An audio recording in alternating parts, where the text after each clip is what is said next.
ब्रह्मा विष्णु महेश अजर अमर नहीं है। इनका भी आविर्भाव अर्थात जन्म तथा तिरोभाव अर्थात मृत्यु होती है। प्रमाण के लिए देखिए देवी भागवत महापुराण। ब्रह्मा, मैं, विष्णु और शिव, यह तुम्हारी प्रभाव से जन्मवान है। हम तो जन्मवान है, हमारा तो जन्म होता है और मरते हैं, नित्य नहीं है, हम अविनाशी नहीं है। फिर इंद्रादि दूसरे देवता नित्य किस प्रकार हो सकते हैं? कृपया अवश्य सुनिए जगत गुरु तत्वदर्शी संत रामपाल जी महाराज के अमृत वचन।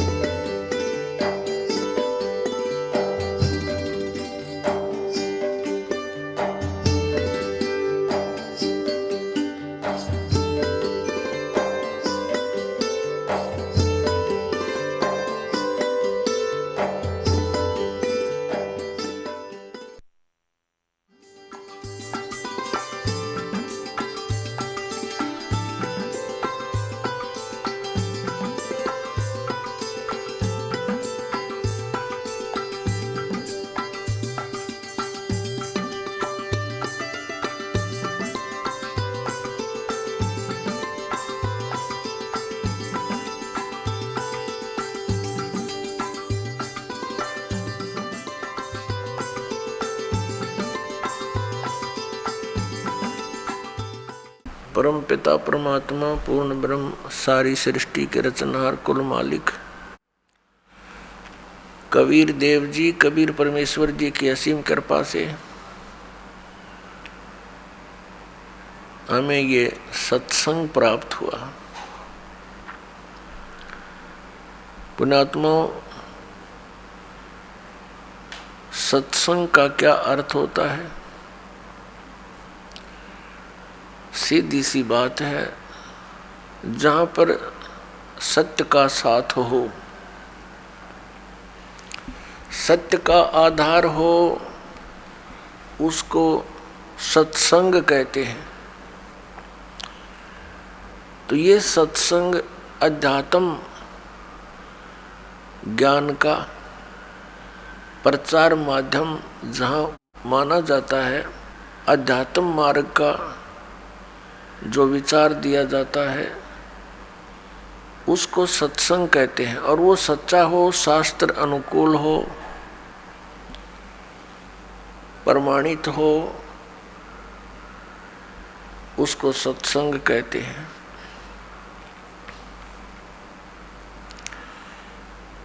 अभी तक जितना भी ज्ञान सुना था वो अज्ञान था, जब तक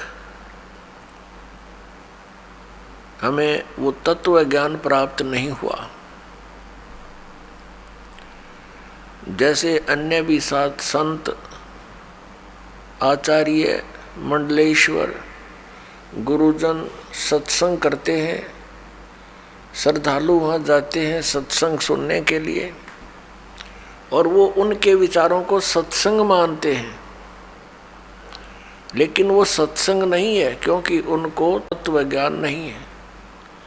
वो केवल दंत कथा, लोकवेद और शास्त्र विरुद्ध प्रचार करते हैं। वो सत्संग नहीं है।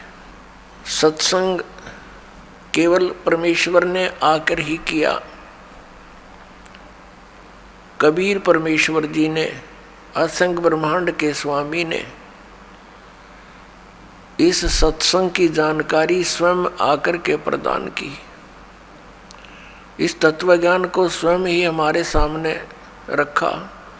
लेकिन उस समय हम अशिक्षित थे और हमारे गुरुजन जितने थे पवित्र हिंदू धर्म के,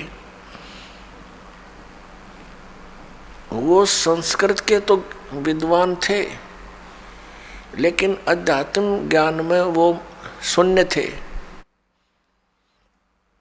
0/0 थे। उस समय हम परमात्मा के उस तत्व ज्ञान को, उस सत्संग को समझ नहीं सके,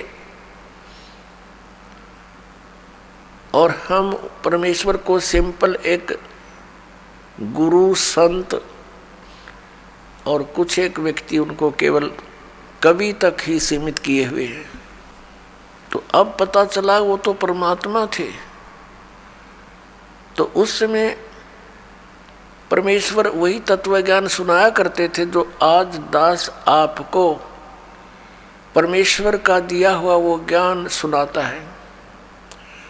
और परमेश्वर के दिए हुए उस ज्ञान को प्रमाणित करने के लिए कि ये सच्चा ज्ञान है, जो परमेश्वर कबीर देव जी ने, कबीर साहब ने 600 वर्ष पहले वर्णित किया था, अपने मुख कमल से उच्चारण करके वो सच्चिदानंद घन ब्रह्म की वाणी बोली थी, वो तत्व ज्ञान बोला था, वो सच्चा था और सच्चा है और सच्चा ही रहेगा। उसके समर्थन में अपने उन पवित्र सदग्रंथों को दास आपके रूबरू करता है, जिनमें वो ज्ञान आज विद्यमान है और उस दिन भी था। जिस दिन परमात्मा के ज्ञान को ये नकली गुरु केवल संस्कृत के वक्ता ये कह करके नकार दिया करते थे कि कबीर अशिक्षित है, ये एक छोटी जाति का धानक है और इसको संस्कृत आती नहीं है, क्योंकि संस्कृत केवल ब्राह्मण ही पढ़ सकते थे और सभी सदग्रंथ संस्कृत में ही विद्यमान थे। उनका ये दाव लगा रहा और हमें भी ये असमंजस हो जाती थी कि सचमुच कबीर साहब संस्कृत नहीं पढ़े और इस कारण से ये सदग्रंथों को तो नहीं समझ सकते। और जो हमारे गुरुजी इस पवित्र हिंदू धर्म के गुरुदेव ये शंकराचार्य माने जाते, आदि शंकराचार्य थे, उनसे ही ये ज्ञान शुरू हुआ जो पूरे हिंदू समाज में समाया हुआ है। उनसे ही सुनकर ज्ञान को आगे ब्राह्मण लोग अपने अपने क्षेत्र में यही प्रचार किया करते थे। अब वो क्या ज्ञान देते थे कि श्री ब्रह्मा विष्णु महेश ये अविनाशी हैं, इनकी कोई माता पिता नहीं। परमेश्वर कबीर देव जी 600 वर्ष पहले कहा करते ये नाशवान है, इनकी जन्म मृत्यु होती है, ये पूजा के योग्य नहीं, ये परमात्मा नहीं है। तो उस समय परमेश्वर का एक घोर विरोध करवा दिया इन नकली गुरुओं ने। परमात्मा सत्संग किया करते थे, सच्चा ज्ञान प्रदान करते थे और ये नकली गुरु आचार्य ये शास्त्र विरुद्ध ज्ञान प्रदान किया करते थे। अभी तक इनका बोलबाला रहा क्योंकि हम सदग्रंथों से अपरिचित थे। आज दया करी उस परमपिता परमेश्वर ने इस दास के ऊपर एक मेहर की, आप पुण्यात्माओं के लिए इस दास को तैयार किया, उन पवित्र सदग्रंथों को समझूं और फिर आपके रूबरू करूं। और आज हम शिक्षित हैं, सदग्रंथ लगभग सभी अनुवादित हैं। अनुवाद करता भी ये स्वयं ही है जो ये कहा करते ब्रह्मा विष्णु महेश अविनाशी है। तो पुण्यात्माओं 21 ब्रह्मांड में सत्संग नहीं है इस दास के अतिरिक्त, इस बरवाला के अतिरिक्त। ये अभिमान ना समझना, ये सच्चाई समझना। अभिमान तो उस व्यक्ति को होता है जिसने अपनी कोई खोज की हो, अभिमान तो उसको भी नहीं चाहिए, लेकिन ये स्वभाव है, हो जाता है।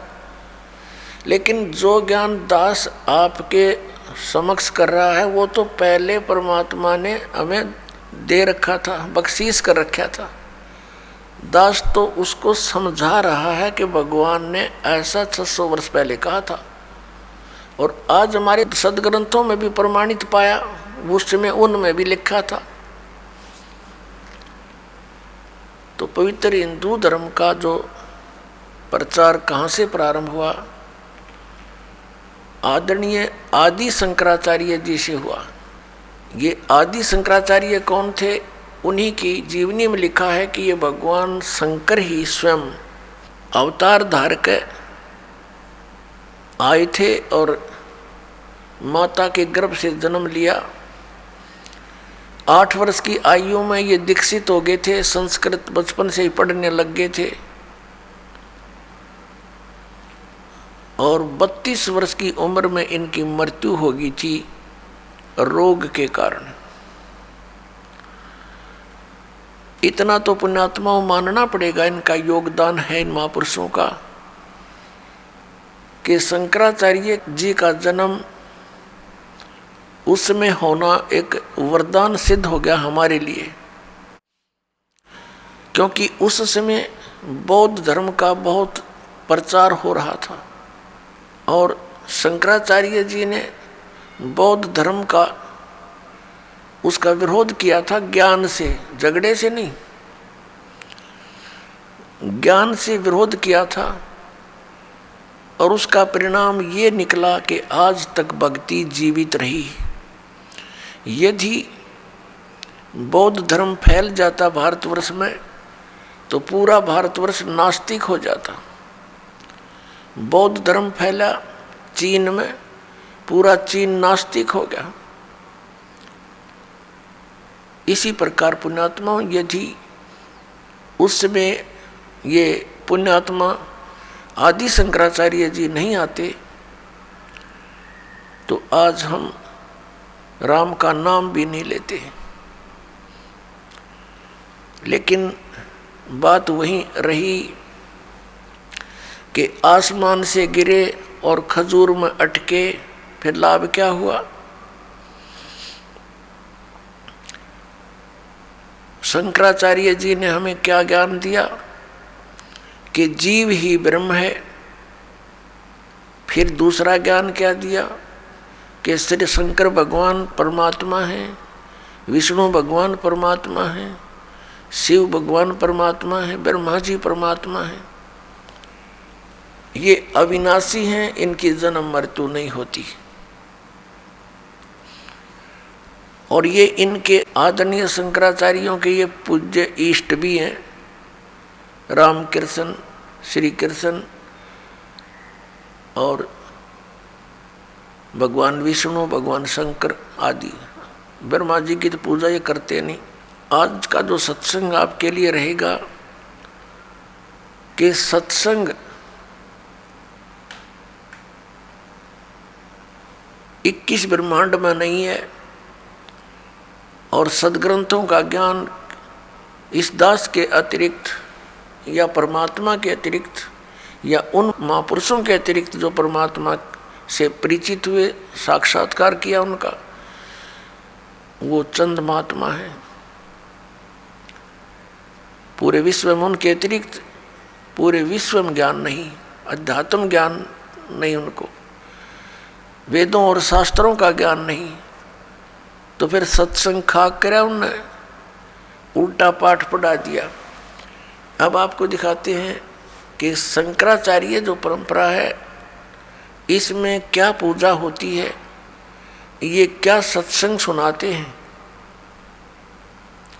और किसको ये पूज्य मानते हैं। पुण्यात्माओं, एक विशेष मेहर है मालिक की कि आज मानव समाज को वो सच सुनने को मिल रहा है जिसकी हमें बहुत पहले आवश्यकता थी।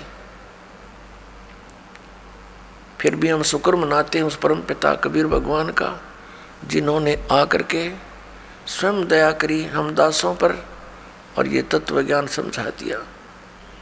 ये देखिएगा, एक पुस्तक है, एक पत्रिका, मासिक पत्रिका श्री माता, और ये श्री माता कमर्शियस प्राइवेट लिमिटेड का प्रकाशन, आषाढ़ पूर्णिमा संवत 2066 जुलाई 2009, वर्ष 8 अंक 97, ये इनका यहाँ से प्रकाशित है। शंकराचार्य परंपरा संपोषिका श्री विद्या साधक सहायिका।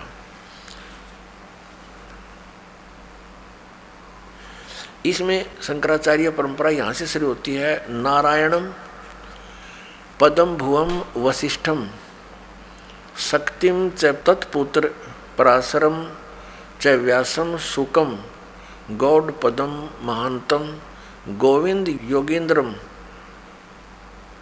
अस्य शिष्यम। अब ये क्या बताया है कि ये इनके पूज्य देव हैं। कौन? नारायण से शुरू होते हैं, नारायण। अच्छा, फिर इसके बाद वशिष्ठ जी, ब्रह्म ऋषि वशिष्ठ। वशिष्ठ जी के पुत्र हुए हैं श्री शक्ति देव, ये श्री शक्ति देव। और शक्ति जी के पुत्र हुए हैं श्री पराशर, इसको पराशर भी बोलते हैं, श्री पराशर जी। और पराशर के पुत्र हुए हैं श्री व्यास जी, भगवान वेद व्यास जी। और वेद व्यास जी के पुत्र हुए हैं सुखदेव जी। उसके बाद फिर ये श्री गौड़ पदाचार्य, श्री गोविंद भगवत पादाचार्य। और फिर ये इनके बाद हुए हैं श्री मद आद्य शंकराचार्य, आद्य शंकराचार्य। नारायणम स आरंभाम शंकराचार्य मध्यम, ये न अपना। आज यहाँ से क्या है कि वर्तमान में अब ये शंकराचार्य हैं 4 मठों पर। श्री स्वरूपानंद जी यह साफ नहीं दिखाई देते, ज्योतिष पीठाधीश्वर व द्वारका शारदा पीठाधीश्वर। और स्वामी श्री निशलानंद सरस्वती जी पुरी गोवर्धन पीठाधीश्वर। और ये है श्री भारती तीर्थ जी श्रृंगेरी पीठाधीश्वर। और इनके भगवान कौन है ये देखिएगा, पीछे देखना। ये नारायण यानी विष्णु जी, और ये श्री ब्रह्मा जी, और ये श्री शिव जी। ये इनके पूज्य देव हैं। ये एक पुस्तक है ज्योतिर्मय ज्योतिर्मठ, इसको और दिखाते हैं आपको। ये हैं श्री स्वरूपानंद जी शंकराचार्य, 2 पीठों के पीठाधीश्वर। देखिए पूरा इसको। ये हैं शंकराचार्य जो वर्तमान में 2 पीठों को संभाले हुए हैं, ज्योतिर्पीठ और द्वारका पीठ। अब यहाँ देखिएगा इसके दूसरे पृष्ठ पे, ये है ज्योतिर्मय ज्योतिर्मठ, ये पुस्तक का नाम है। ये किसके संरक्षक हैं? अनंत श्री विभूषित ज्योतिष पीठाधीश्वर एवं द्वारका शारदा पीठाधीश्वर जगत गुरु शंकराचार्य स्वामी श्री स्वरूपानंद सरस्वती जी महाराज, जिसका आपने ये चित्र देखा, ये है। और संपादक लेखक एवं संकलनकर्ता विष्णुदत्त शर्मा, अध्यक्ष आध्यात्मिक उत्थान मंडल दिल्ली। प्रेरणा स्रोत हैं श्री शुद्धानंद ब्रह्मचारी जी, मुद्रक हैं फाइन प्रिंट एंड पैक्स। परामर्श एवं सहयोग श्री विपिन बिहारी दत्त रामायणी, श्री पुनीत शर्मा, श्री आशुतोष जोशी। प्रकाशक हैं अखिल भारतीय आध्यात्मिक उत्थान मंडल, 1/3224 गली नंबर 2, रामनगर तिवारी मंडोली रोड, सादरा दिल्ली। ये इनके फैक्स और फ़ोन नंबर है। अच्छा, इस पे दिखाते हैं आपको 2 नंबर इसकी। अब ये इनका एक पैड है, उसके ऊपर इसने लिखा है पूज्य श्री का संदेश। किसका? स्वामी स्वरूपानंद सरस्वती जी का महाराज। अनंत इनकी देखो उपमा कितनी गजब की है। अनंत श्री विभूषित श्री मजद गुरु शंकराचार्य ज्योतिष पीठाधीश्वर श्री स्वामी स्वरूपानंद सरस्वती जी महाराज, ज्योतिर्मठ बद्रिकाश्रम हिमालय संचार यात्रा स्थान। ये इनके हाथ से लिखा हुआ लेख है कि हमारे शंकर अद्वितीय दर्शन के अनुसार, ये कोई शंकर अद्वैत, ये कोई इनका लेख है जो आदि शंकराचार्य जी का लिखा हुआ। अनुसार भूत भौतिक प्रपंच के मूल में प्रकाश और विमर्श दो पदार्थ हैं जो मणि और उसकी प्रभा के समान परस्पर अभिन्न है। प्रकाश शिव और विमर्श उसकी शक्ति यानी शिवा, शिव और पार्वती ये देखो उसकी शक्ति है। पार्वती और परमेश्वर या त्रिपुर सुंदरी या त्रिपुर सुंदर उन्हीं का अभिव्यक्त रूप है, सब रूप है। शक्ति संलित शिव ही जगत के सर्जन पालन और संहार में समर्थ होते हैं। हमारा सीधा संबंध शक्ति के उस स्वरूप से है जो जगत का पालन रक्षण करती है आदि आदि। अब ये देखिएगा, ये है श्री स्वरूपानंद जी, ये इनके नीचे लिखा इनका पूरा एड्रेस। प्रातः स्मरणीय पूज्य पाद अनंत श्री विभूषित ज्योतिष पीठाधीश्वर एवं द्वारका शारदा पीठाधीश्वर जगत गुरु शंकराचार्य स्वामी श्री स्वरूपानंद सरस्वती जी महाराज। अब देखो आगे, ये पार्वती जी की पूजा करते हैं। ये क्या बताते हैं? भगवती श्री राजेश्वरी त्रिपुर सुंदरी देवी इसकी पूजा करते हैं। ये इसका प्रमाण आपके समक्ष है, देखिएगा। और भगवान शिव को भी ये समान आदर से देखते हैं। इसी पुस्तक के हम प्रश्न 9 पर आते हैं। ये ज्योतिर्मय ज्योतिर्मठ, इसी पुस्तक के हम इसके प्रश्न नंबर 9 पर पढ़ेंगे। वर्तमान में इन 4 मठों के 3 अधिकृत शंकराचार्य हैं। ज्योतिष पीठाधीश्वर एवं द्वारका पीठाधीश्वर पूज्य स्वामी अनंत विभूषित श्री स्वरूपानंद सरस्वती जी महाराज हैं और गोवर्धन पीठाधीश्वर पूज्य स्वामी अनंत श्री विभूषित स्वामी निश्चलानंद जी सरस्वती हैं। और दो यहाँ के तो ये हो गए स्वरूपानंद जी, इन दोनों के ज्योतिष पीठ के और द्वारका शारदा पीठ के तो स्वरूपानंद जी। और गोवर्धन पीठाधीश्वर पूज्य स्वामी अनंत श्री विभूषित निश्चलानंद सरस्वती जी महाराज और श्रृंगेरी पीठ के पूज्य श्री अनंत श्री भारत तीर्थ जी महाराज, ये तीनों ने 4 मठों को संभाल रखा है। अब इसके हम पृष्ठ 11 पर पढ़ेंगे। इसमें आदि शंकराचार्य जी का कुछ संक्षिप्त जीवन परिचय है। आदि गुरु शंकराचार्य संक्षिप्त जीवन परिचय। विश्व वंदनीय प्रातः साधना, अलौकिक मेधा, अद्भुत प्रतिभा, क्रांतिकारी रचनात्मक समन्वयात्मक प्रज्ञा, असाधारण तर्क कौशल आदि आदि। अब हम यहाँ से देखते हैं कि लगभग 2500 वर्ष पूर्व शंकराचार्य का जन्म चरमराती आस्था के युग में केरल प्रांत में पूर्णा नदी के निकट तट पर कालाड़ी ग्राम में धर्मनिष्ठ नंबूद्री शैव ब्राह्मण श्री शिव गुरु व धर्मपरायण सुभद्रा के घर हुआ। श्री शिव गुरु तैत्रीय शाखा के यजुर्वेदी थे। शंकराचार्य का जन्म शंकर के आशीर्वाद से हुआ, अतः उनका नाम शंकर रखा गया। गुरु परंपरागत मठों के अनुसार उनका आविर्भाव काल, उनका जन्म समय ईसा पूर्व 2508 या 476 वर्ष माना जाता है।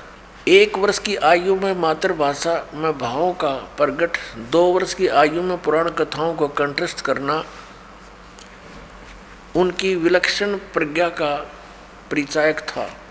3 वर्ष की अवस्था में उनका चूड़ाकर्म संस्कार हुआ। उसके बाद इनके पिता स्वर्गवासी हो गए 3 वर्ष की आयु में। 5 वर्ष की आयु में गुरु गृह पढ़ने गए, जहाँ 8 वर्ष की आयु में ही वेदांगों का पूर्ण अध्ययन कर लिया।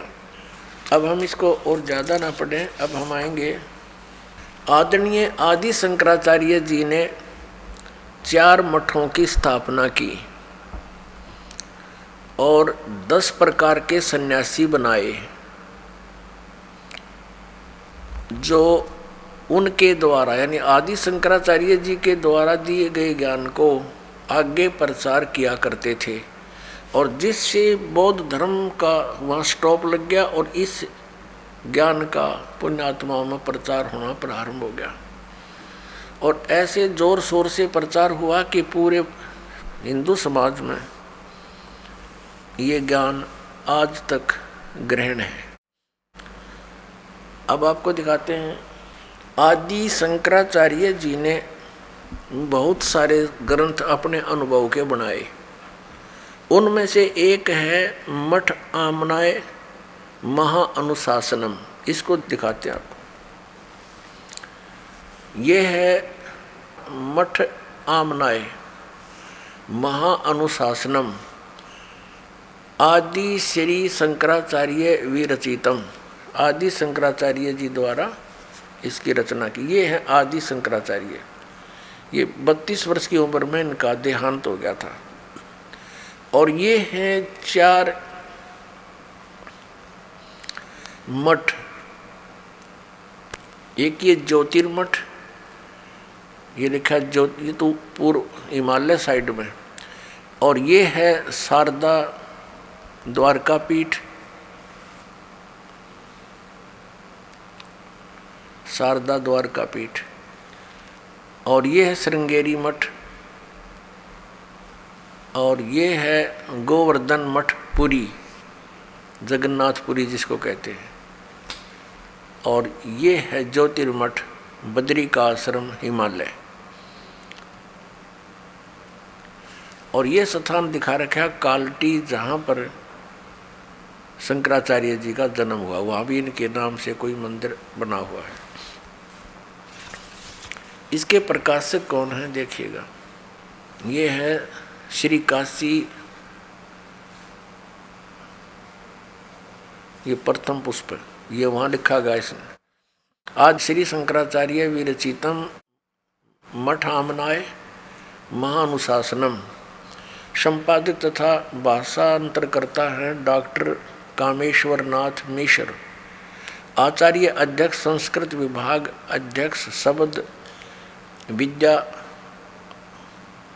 असंकाय, केंद्रीय उच्च तिब्बती शिक्षा संस्थान, सारनाथ, वाराणसी उत्तर प्रदेश, वाराणसी उत्तर प्रदेश में। श्री काशी विद्वत परिषद न्यास, केदार घाट, वाराणसी। प्रकाशक है ये वही आपको दिखा। और यहाँ है, ये कहाँ से प्रिंट हुई है। Shri Mata कमर्शियस private limited B 7/125 बाघहाड़ा, Kedar घाट, वाराणसी। ये इतना दूरभाष है। अब इनके आपको दिखाते हैं कौन कौन से मठ हैं। अब इसमें देखिएगा प्रश्न नंबर 12 पे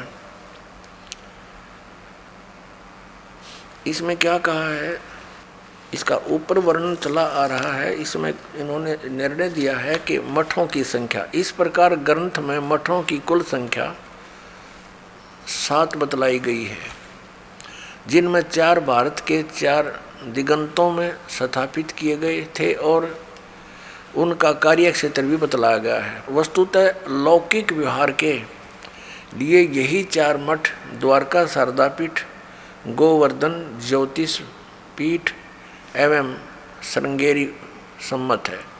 शेष 3 मठ वैज्ञानिक विग्रह श्लोक नंबर 39 परिभाषित है।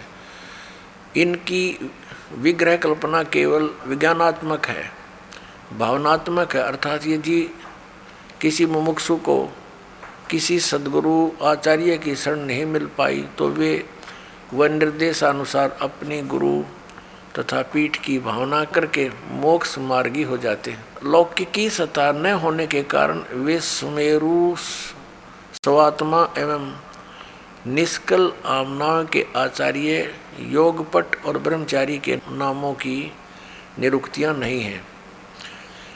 अब यहाँ पूर्वोक्त चारों मठों की स्थिति और क्षेत्र तो भूतल पर बतलाए गए हैं और भारत के चारों भागों में अवस्थित हैं। ऊर्ध्व दिशा तो ऊपर है, ऊर्ध्व ऊपर, आकाश में, स्वर्ग अथवा अन्य लोकों में यह मठ नहीं हो सकता। गंधर्व नगर अथवा आकाश महल की भांति यदि हो भी सकता है तो केवल भावना लोक में, भूलोक में नहीं।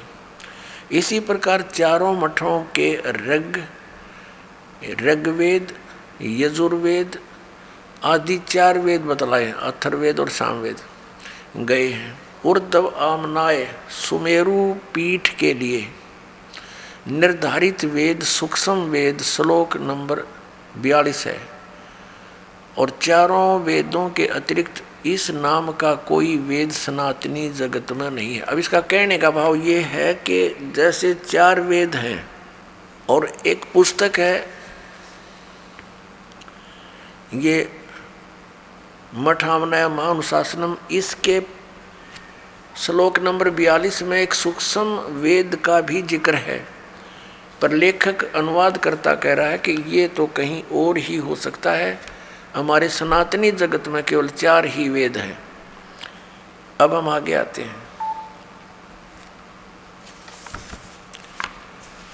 अब इन चारों मठों पर पूरे हिंदू धर्म को ज्ञान दिया जाता है और जो आदि शंकराचार्य जी के द्वारा स्थापित हैं और उनके द्वारा दिया गया ज्ञान है, वो किन किन मठों में कौन से वेद का पाठ होता है और कौन से देवी देवता की पूजा होती है, ये वर्णन दिखाते हैं। देखिएगा, पुस्तक वही है, पुस्तक ये वही चल रही है, मठ आमनाय महानुशासनम, पृष्ठ नंबर 33 पर शारदा मठ आमनाय, ये शारदा मठ के विषय में है।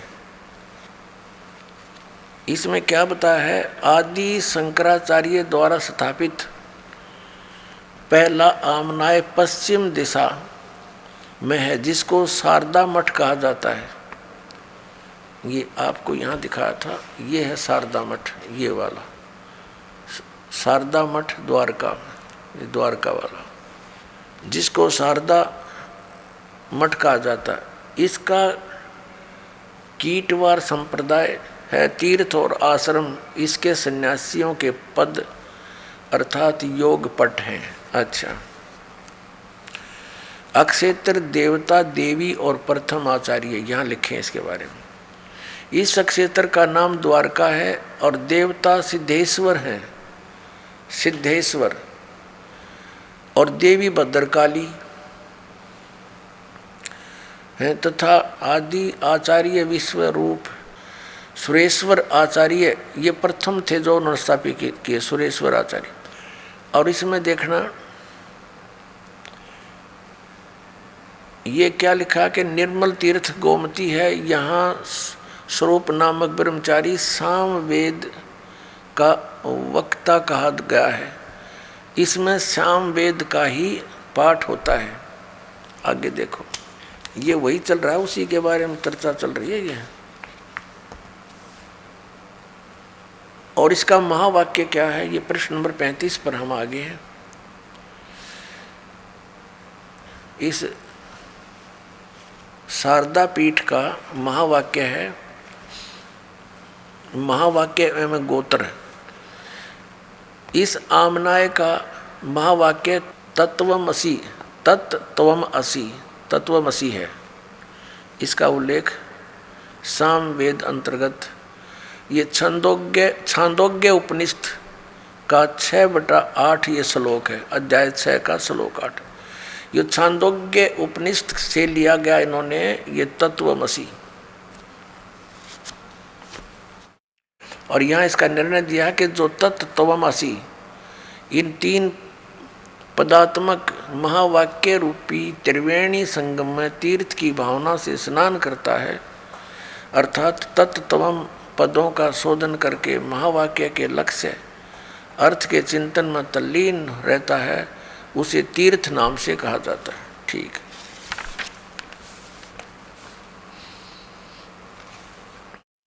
अब ये है गोवर्धन मठ आमनाए। गोवर्धन उस मठ के बारे में जानकारी है। इसमें गोवर्धन मठ माना जाता, यह है कि दूसरा आमनाए पूर्व दिशा में वह गोवर्धन मठ माना जाता है। यहाँ देखेंगे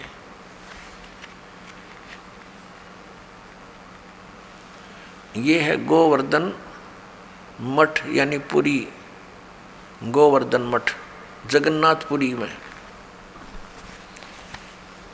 दूसरा आमनाय पूर्व दिशा का है, वह है गोवर्धन मठ माना जाता है। संप्रदाय भोगवार है और वन और आरण्य इसके सन्यासियों के पद योगपट है।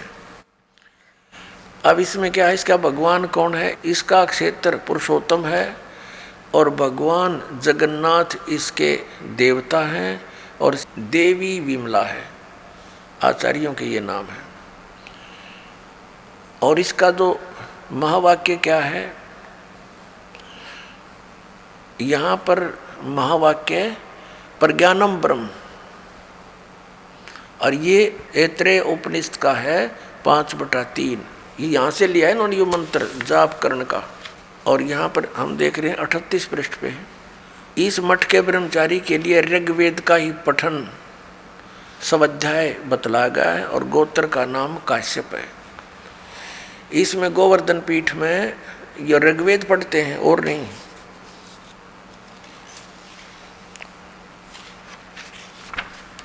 अब ये ज्योतिर्मय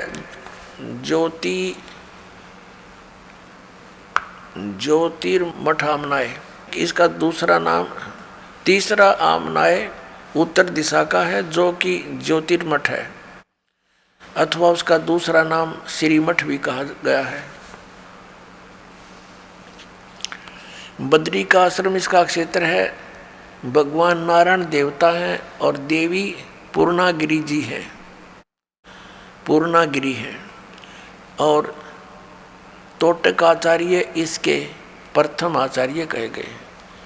और यहाँ इनका महावाक्य क्या है, अयम आत्मा ब्रह्म, ये मांडुक्य के उपनिषद का दूसरे अध्याय से लिया गया है, दूसरा श्लोक है। यह आत्मा ब्रह्म है, क्लियर कर दिया। अब देखते जाना इनके कारनामे करामात। आनंद नामक ब्रह्मचारी अथर्ववेद का उपदेशक होता है। अब चौथा देखो, ये है प्रश्न नंबर 44 पर। और श्रृंगेरी मठ आमनाय, ये चौथा है। चौथा दक्षिण दिशा में अवस्थित आमनाय है। मठ का नाम श्रृंगेरी है, संप्रदाय भूरीवार है और गोत्र भूर्भुव है। इसमें सरस्वती आदि सन्यासी रहते हैं। रामेश्वर नामक का क्षेत्र है। भगवान आदि वाराह है, आदि वाराह इसका देवता है। और इस मठ की देवी कामाक्षी हैं। और इनका महावाक्य क्या है, यजुर्वेद यहाँ पढ़ा जाता है।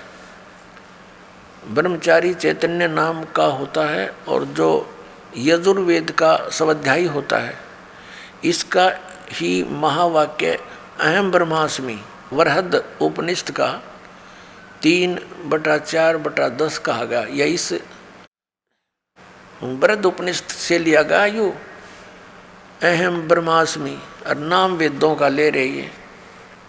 अब इन शंकराचार्यों द्वारा कैसा ज्ञान दिया जाता है, थोड़ी सी एक झलक दिखाते हैं। ये पुस्तक है हिमालय तीर्थ,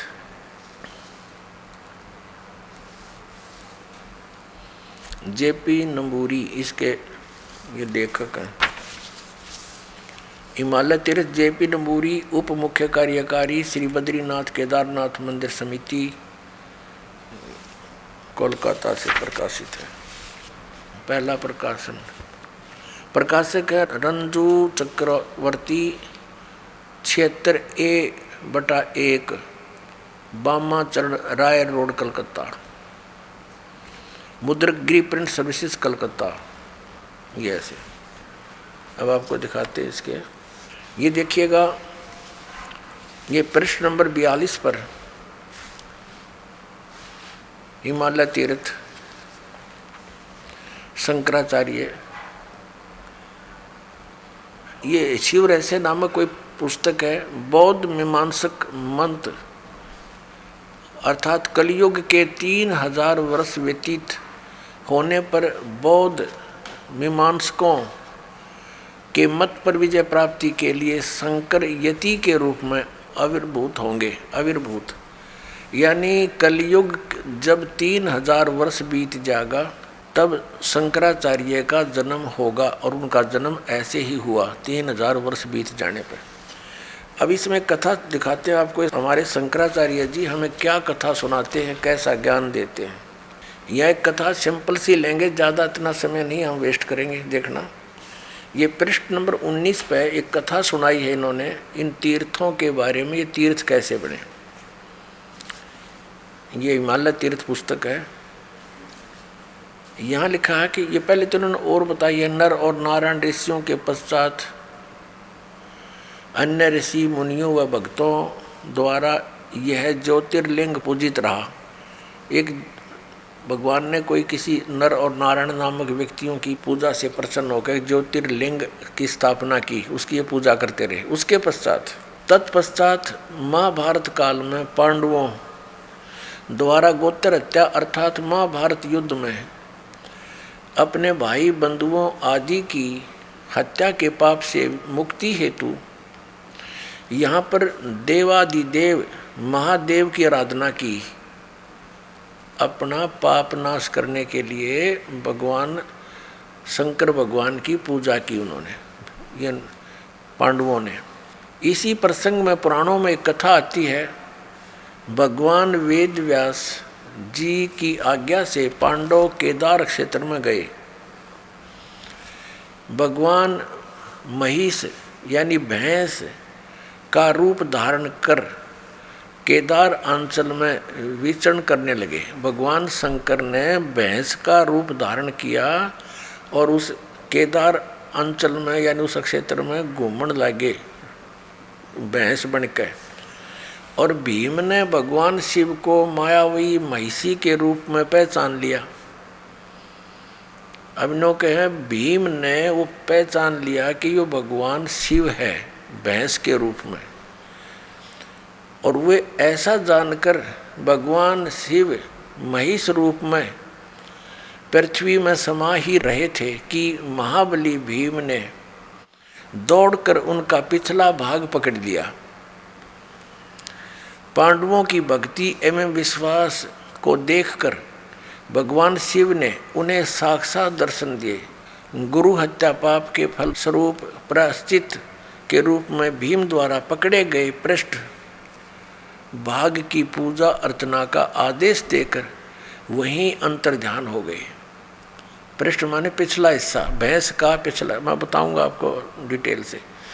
पृष्ठ भाग ने शिला का रूप धारण किया, पत्थर बन गया फिर पिछला हिस्सा। अब ये क्या कहना चाहते हैं कि जब इन पांडवों को श्री कृष्ण जी ने आदेश दे दिया था कि तुम्हारे ऊपर एक भयंकर पाप है, जो महाभारत में तुमने बंधुघात किया, गुरुजन मार दिए, कितना अत्याचार किया, इसके मोक्ष के लिए तुम हिमालय में जाओ और वहाँ तपस्या करो अंतिम श्वास तक।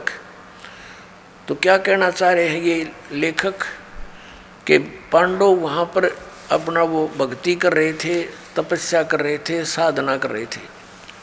भगवान शिव आगे वहाँ पर भैंस रूप धारण करके अन्यों के भीम ने पहचान लिए और भीम दौड़ा तो भगवान शंकर समझ गए उसको, इस कारण से वो पृथ्वी में समान लग गए। और फिर केवल पृष्ठभाग यानी पिछला हिस्सा शेष रह रहा था पृथ्वी में जानते। महाबली भीम ने पकड़ कर डांट लिया कसूती तरह, और वो फिर इतना बार रह गया, फिर वो पत्थर का बन गया। और कहते भगवान शिव वहाँ प्रकट हो गए। ये काल का छल है सारा, ये शिव रूप में प्रकट हो गया। और उनको कह दिया कि तुम बस इसकी पूजा करो, भैंस के पिछले हिस्से की और टट्टी गोबर के स्थान की भीम पूजा करने ला दिए।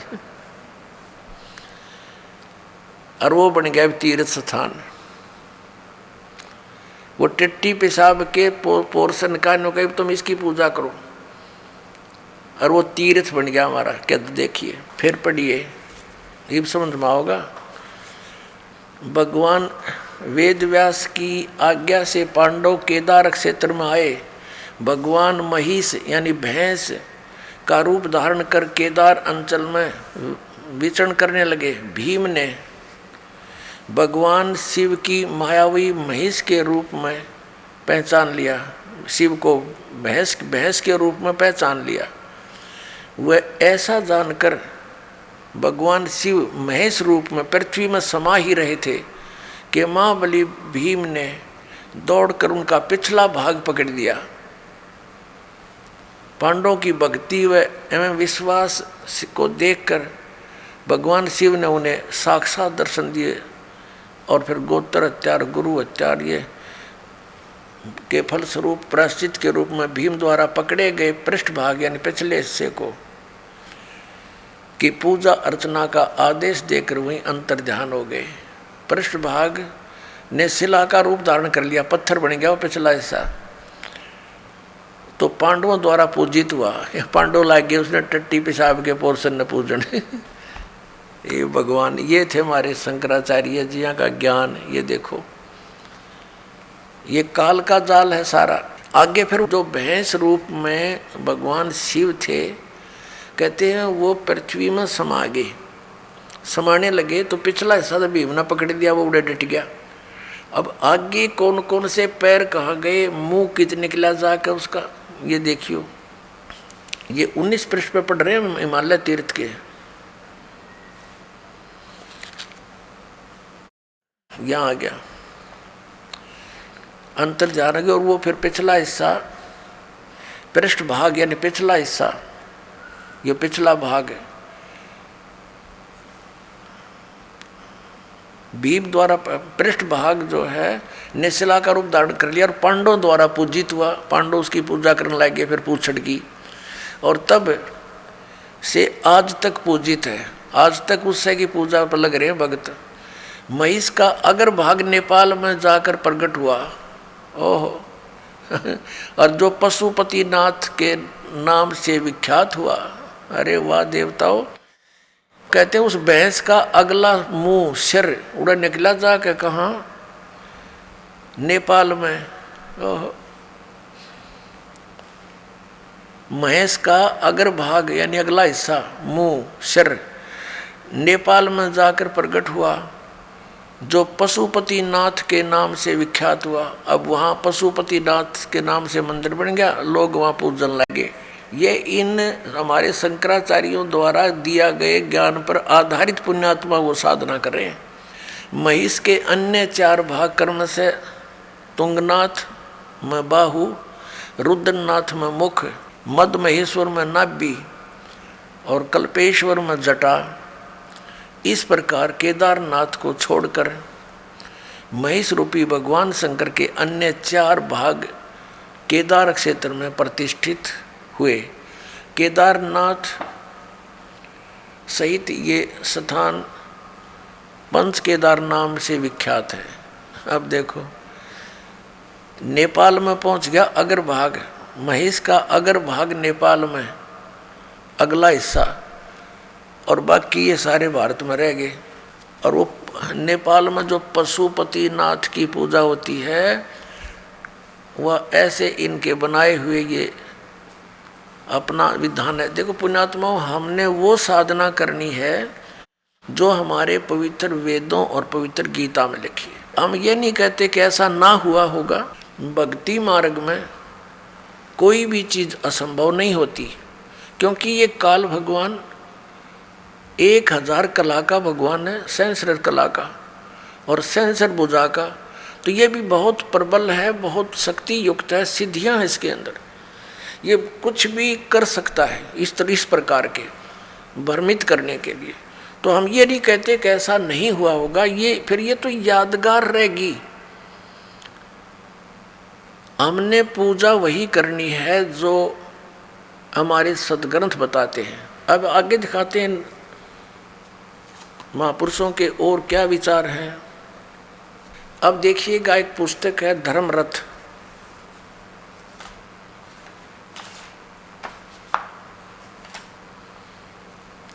और ये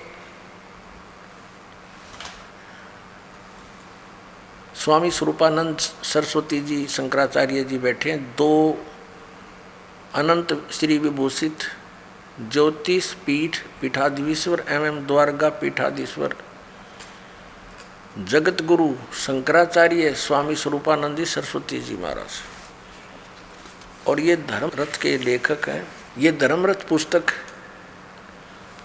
स्वामी स्वरूपानंद सरस्वती जी महाराज गोस्वामी तुलसीदास कृत रामचरितमानस में वर्णित धर्मरथ सारगर्भित प्रवचन, प्रकाशक हैं इसके स्वामी सदानंद सरस्वती, शारदा पीठ प्रकाशनम, द्वारका, इतने, जामनगर गुजरात, दूरभाष इतने। धर्मरथ ये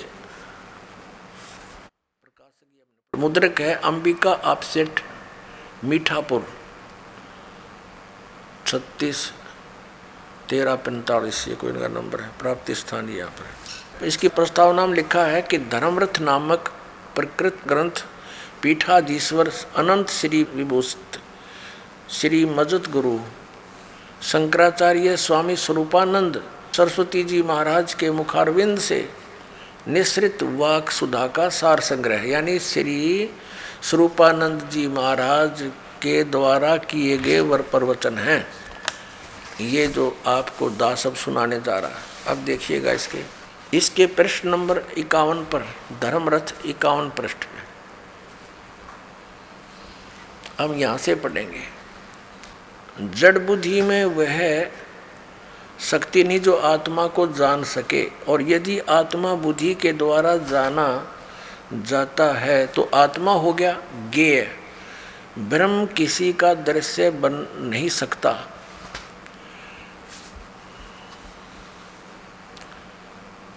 दृश्य नहीं बन सकता, तो फिर बुद्धि ब्रह्म को कैसे जान सकती है?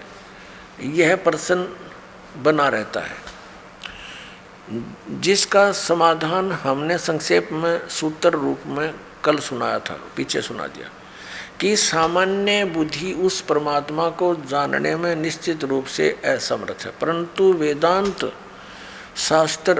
शास्त्रार्थ अभ्यास संस्कार जन्य संस्कृत जो बुद्धि है, उस बुद्धि से ब्रह्म का साक्षात्कार होता है। बुद्धि ही विवेक करती है, विवेक करते करते हमें उस स्थिति में पहुंचा देती है जहाँ जाकर ब्रह्म का साक्षात्कार सहज में ही हो जाता है। ब्रह्म का साक्षात्कार क्या है? जैसे हम किसी मनुष्य को देखते हैं और कहते हैं कि हमने उसका साक्षात्कार किया, आपसे हम मिले, उस प्रकार ब्रह्म से साक्षात्कार नहीं हुआ। फिर कैसा? इस प्रकार ब्रह्म किसी को गोचर नहीं होता, वो दिखता नहीं, इंद्रियों और मन के द्वारा वह नहीं जाना जा सकता। तो ब्रह्म का साक्षात्कार क्या है? वस्तुतः स्थिति यह है कि ब्रह्म को सब जानते हैं। किस रूप में जानते हैं? जिस तत्व के रूप में श्रुतियों ने आत्मा को बतलाया है। आत्मा सबको विदित है। मैं हूँ यह कौन नहीं जानता? सब कहते मैं हूँ। भगवान के संबंध में तो लोग प्रश्न करते हुए कहते हैं कि महाराज भगवान है कि नहीं? तो हम उनसे यही पूछते हैं कि तुम हो कि नहीं? अगर तुम हो तो भगवान भी है, क्योंकि पहले हमने आपको देखा। मैं कौन हूँ?